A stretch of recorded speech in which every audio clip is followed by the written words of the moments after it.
Spiritual Christianity, collected from the theological works of Emanuel Swedenborg.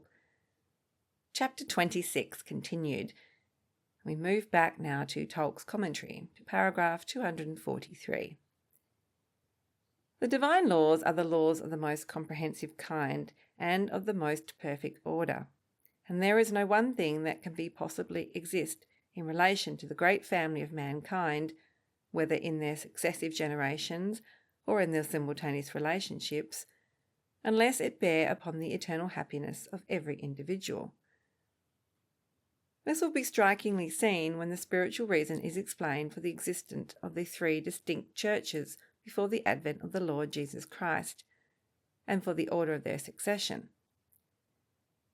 For it will be remembered that these three churches were three distinct states or degrees of the human mind in this, which is its first or natural condition. In this, the state of its preparation, his will, if man consent, is to become receptive goodness from the Lord, and his intellect of truth. The word in its spiritual sense is a revelation of the divine means by which, without any violation of man's freedom, the reception is to be effected, so that all who desire the enjoyment of heavenly happiness, and who have not voluntarily made choice of evil, may be saved. For the Lord, who is perfect love, creates no one human being for hell, but all equally for heaven, and being the all-perfect love, he condemns no one. It is man's will, when it is depraved, that brings him within the sphere of congenial evils, and there he finds the only delights which he desires. To such a one, heaven, from the contrariety of its spheres, would prove a hell, as hell, from the congeniality of its spheres, is felt to be heaven. Whosoever thus condemns himself is lost in consequence of him rejecting the divine mercy, which is extended to him every moment of his life. He finds more delight in evil than in good, and his intellect favours and confirms this destructive tendency of his will.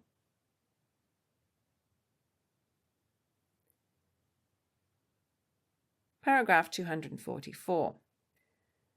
The will, which is truly the man himself, is so formed as to receive the divine life after a threefold manner. These may be called its three degrees or recipient planes. In the inmost or highest, the inflowing divine life produces, by reception, the intuitive perception of what is good and true. In the second, the conscientious impression of what is just and equitable. And in the third, every sensuous delight of which man is susceptible. If, in the course of his career in this natural world, the lowest plane only is formed, which is the plane of the senses and their delights, and the higher planes react not to the divine influx, the life which flows directly into the delights of the natural man is perverted and lost in its defilements.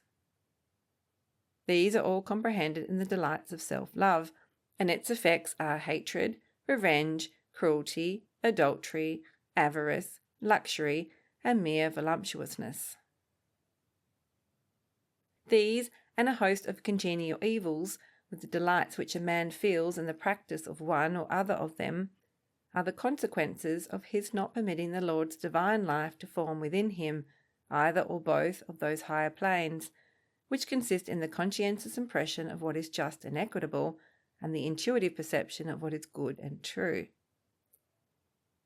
By these, which are truly the Lord's life in man, and by the delights which they more and more inspire, the evils of sensuous life, which are the hells in man, are gradually subdued, and as they are subdued, the delights, which they had previously excited, cease to be delightful, and then in the same proportion he feels a delight in the perception of what is good and true, and in the conscientious impression of what is just and equitable, and in the application of these to the concerns of natural and even sensuous life, man finds his heaven.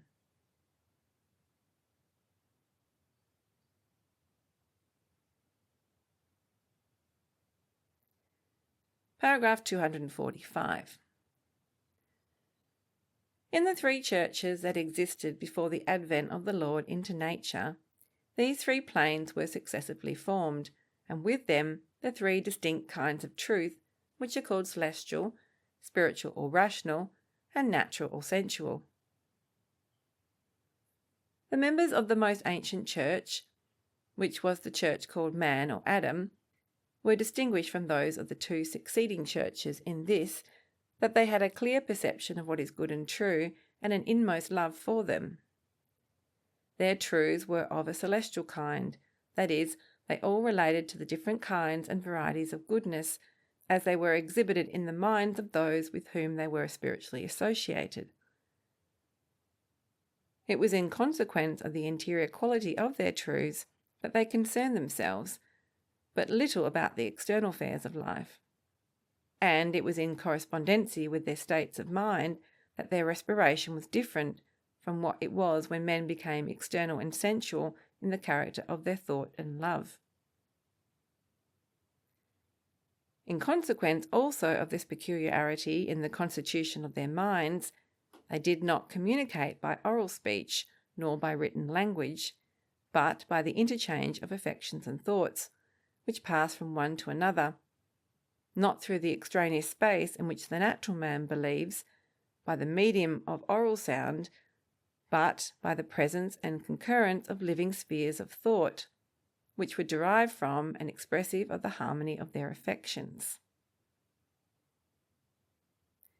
But this state of the most ancient church was wanting in those lower or more external states of the mind, which could alone ensure its permanency. For it is with the mind of man as it is representatively with the human body. For carrying out the representative functions of the body, it would not be enough that it had the system of the brain and nerves, though these give representative life and power to every part of the body. It must have the heart and lungs, with the muscular system, and at last, though not least important, it must have the bones. So it is correspondentially and spiritually with every human being. For the complete organisation of the mind, reason and intelligence must be added to the innocence that prevails in infancy, and as a foundation for both to rest upon, there must be the basis of natural and even sensuous truth. These last are the bones of the spiritual system, lifeless and of no worth by themselves, but in connection with the higher uses of the will and intellect, give permanence and stability to the whole. It was for this reason and for this divine end that the successive generations of men have passed through these distinct states, which answer to the representative uses of the nervous, the sanguineous, and the osseous systems in the human body. For the complete development of the mind, the innocence of its first condition must close in the innocence of wisdom and intelligence, that man may be enabled to bring down celestial love and the living perception of what is good and true, which is continually receiving from the Lord, along with the conscience of what is just and equitable, into the representative duties of natural and sensuous life, that there they may become his own and may endure forever.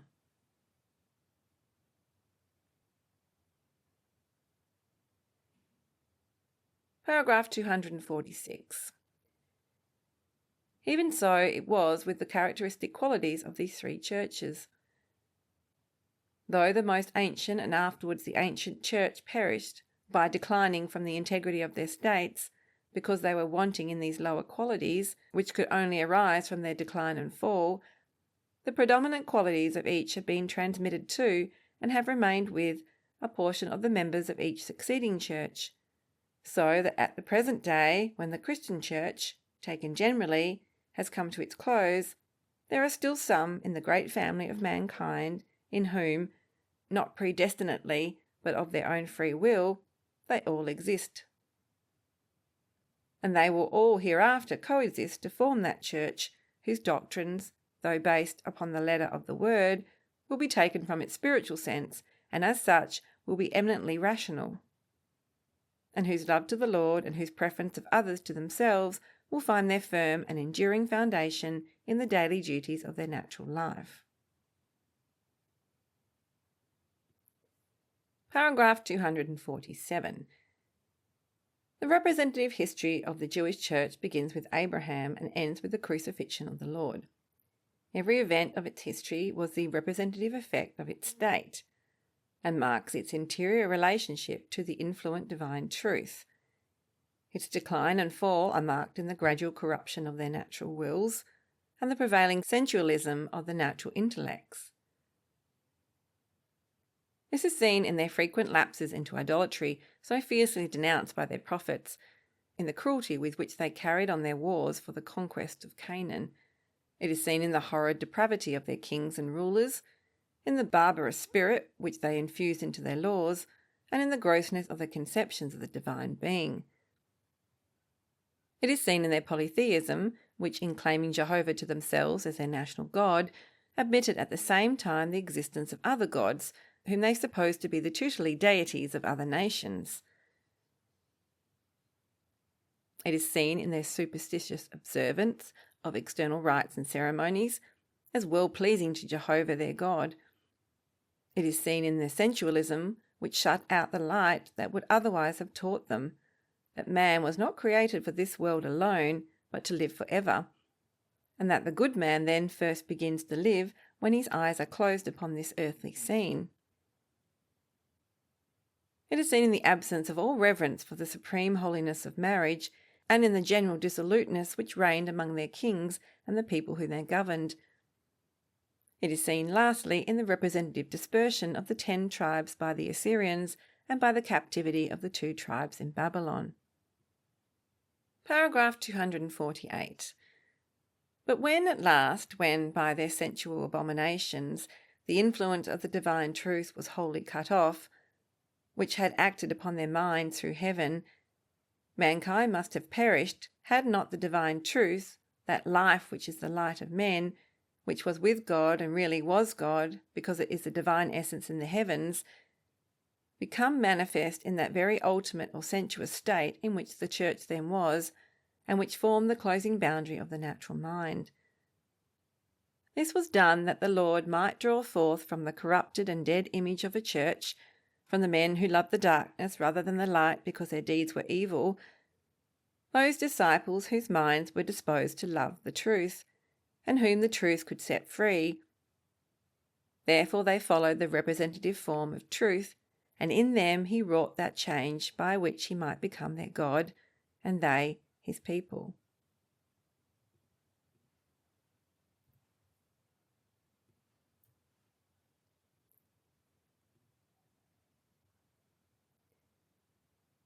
Paragraph 249. All things in the plane of nature, being the effect of spiritual or mental causes, represent the causes in which they originate, so that in the events which are recorded by the Lord, the interior operations of divine truth upon the minds of all those who formed collectively the Jewish Church may be discovered. These operations of the divine truth consisted principally in the separation of good from evil spheres and in the conquest of the hells.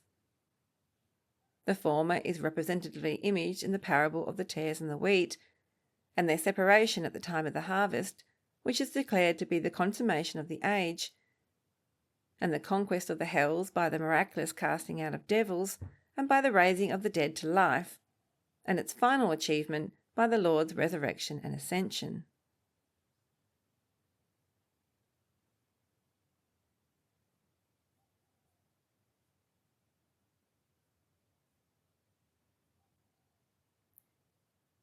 Paragraph 250.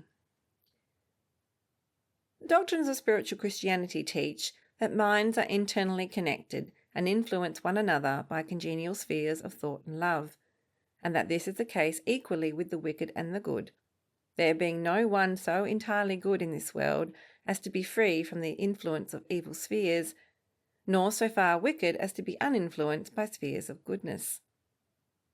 The actions of men and the events of life do but manifest the world of good and evil spheres, either in their conflict for mastery or in their separation from one another.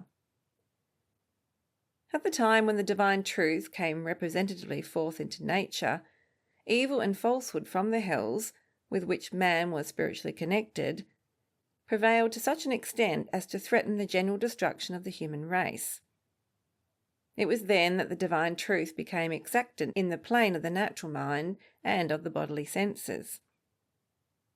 The ground of that sensuous manifestation was in the state of the natural mind itself. The divine end was for the separation of the opposing spheres of good and evil and for the formation of a new church. The influx of the divine truth was into the intellects and wills of men, and that influx, with the different ways in which it was either received or rejected, is representatively exhibited in the conduct of the Jews, both of those who loved and those who hated him, towards the divine truth, who was manifested for their salvation.